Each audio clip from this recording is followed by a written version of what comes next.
Good morning mga idol. Maglinis naman tayo idol ng mga paraphernalia natin mga idol.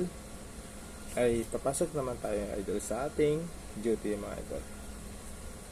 Yan idol, maglinis muna tayo hanggang kumintab ang ating mga paraphernalia mga idol. Ito ang ating pang-araw na ginagawa pag tayo ay mag duty mga idol.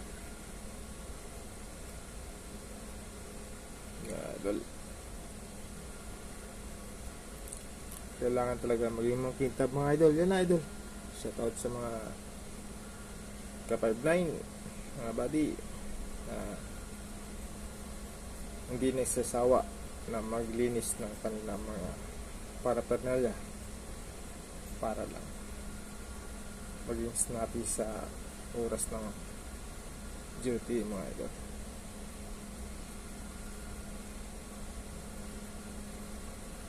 Yan mga idol.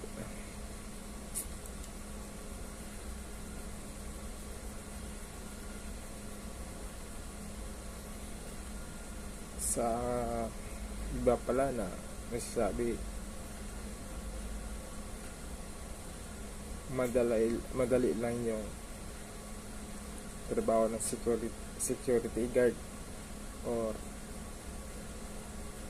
simple lang tsaka hindi mabigat, pero hindi nila alam sa bawat pasok ng security guard ay gabi pa lang iniisip na nila yung mga gagawin nila, tulad dito paglilinis ng mga paraphernalia. Aga pag gumising, pag malayo yung pinagtrabahuan mo, gising ka mga alas 3 o di kaya baba na gising alas 4 na umaga mga idol pag umaga ang duty mo. Pero pag ang gabi duty mo, minsan iba alas 3 gising na, alas 4 ng hapon, alas 3 ng hapon gising na. Dagdaga pa ng ang dadaanan mo na kalsada ay mga rest minsan yung traffic, lalo na pag mga rush hour mga idol. Kaya sa mga nanglalait dyan sa mga security guard, hindi nyo alam kung ano kahirap ang araw-araw na pag pasok, pag uwi, kung ano mga naranasan o pinadaanan ng mga gwardya. Kaya ang panalangin na natin palagi mga idol habang papasok, pauwi, incoming at going, at habang sa duty tayo ay maging ligtas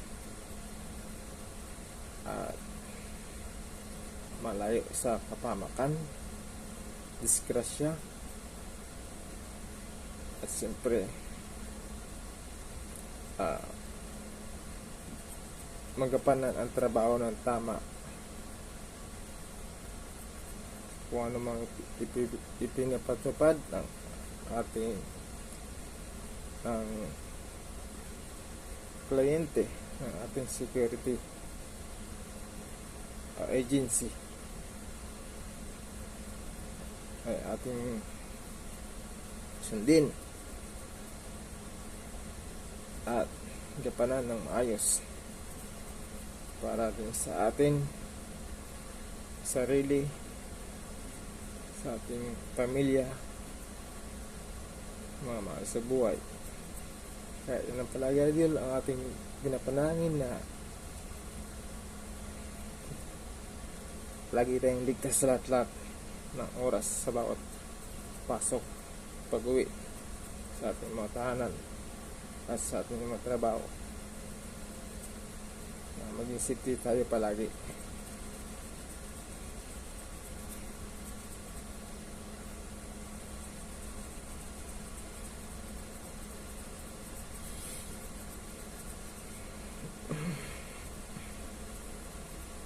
At hindi nyo rin alam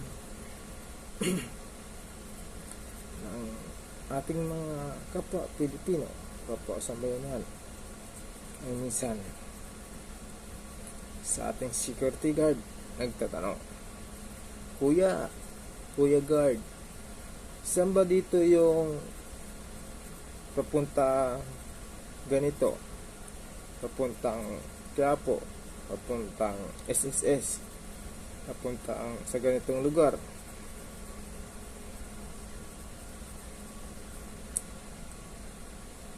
At hindi nyo rin ba alam na minsan ang security guard ay nag-a-assist pag may mga disgrasya malapit sa kanyang area of responsibility or sa perimeter area, mag-assist ng nangangailangan, mag-assist ng dapat nilang gawin at gampanan. Nag-part din sa kanila trabaho, part rin sa aming trabaho pag malapit sa area of responsibility, sakop ng iyong area, kailangan mo gumawa ng isang report o mag-assist sa mga nangangailangan o nagtatanong, at sa ating mga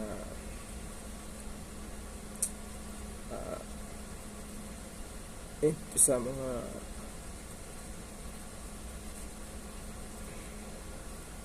sa ating batas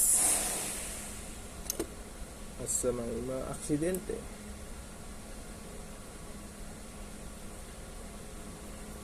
At hindi nyo rin alam na minsan ang buhay ng security guard ay nalalagay din sa alanganin o kapamakan habang sila'y nagdi-duty.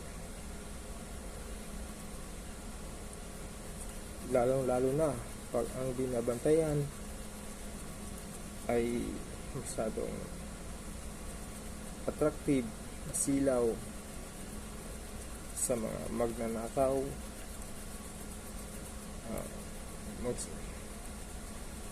sa mga samantalang loob.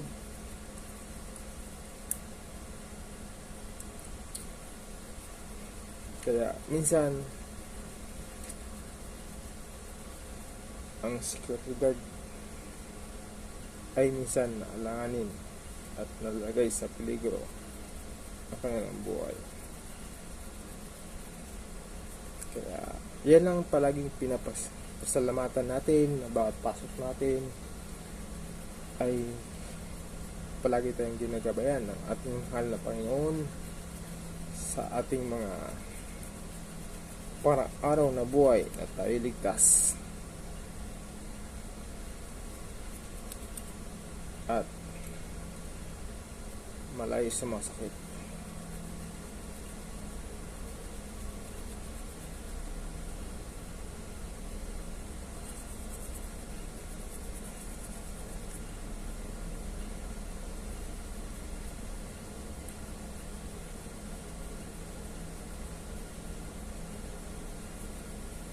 Inisan ito natin idol para mag-snappy tayo mga idol sa ating duty mga idol. snappy tayo, at siyempre sa tingin ng kapwa natin, kaya tayo'y pakatiwalaan.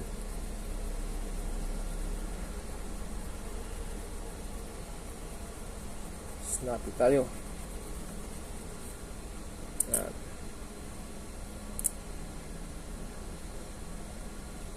Idol. Snappy.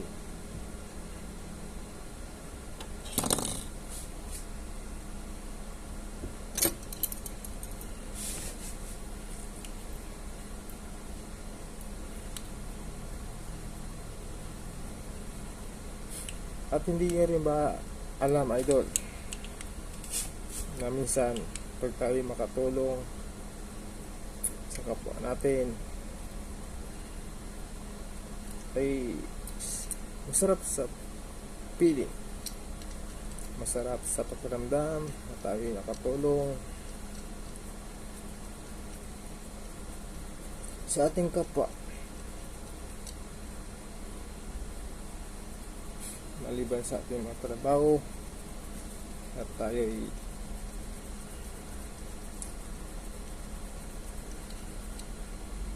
inaasahan ng minsan ng mga kapwa natin.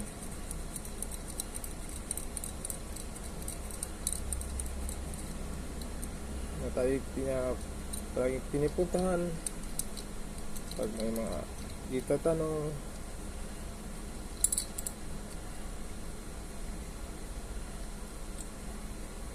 para sa kanilang pupuntahan.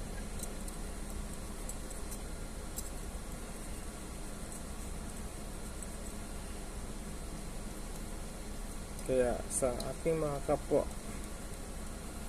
sa mga kabady, mga kapatid, God bless sa ating lahat.